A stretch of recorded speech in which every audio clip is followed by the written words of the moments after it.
These photographs from the actual scene illustrate what a chaotic and confusing situation the rescue workers faced. Kenny's arm had wrapped around the corkscrew, sucking his whole body into the vat so that just his head was left poking out the top of the machine.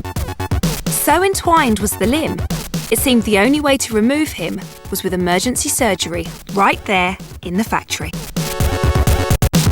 They had brought me out there to possibly amputate his arm. Trouble was, that corkscrew was so deeply embedded in Kenny's chest, it could have impaled his heart.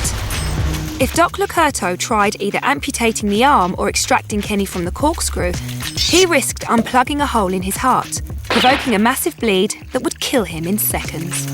If one of these corkscrews had hit a major vessel in his chest and we remove it, it could start to hemorrhage. Our trauma surgeon faced a life or death conundrum. He had to get Kenny to hospital to save him, but pulling him out of that machine could kill him.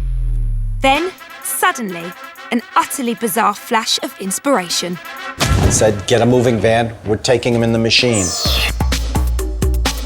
Yes, staggeringly, medics proposed to shift the entire mixing apparatus to hospital with Kenny still inside it. So, rescue workers hacked the 1.5 metre square, 1-ton machine clear of the floor, hoisted it in the air with a forklift, and dumped Kenny, lock, stock and corkscrew, into a truck.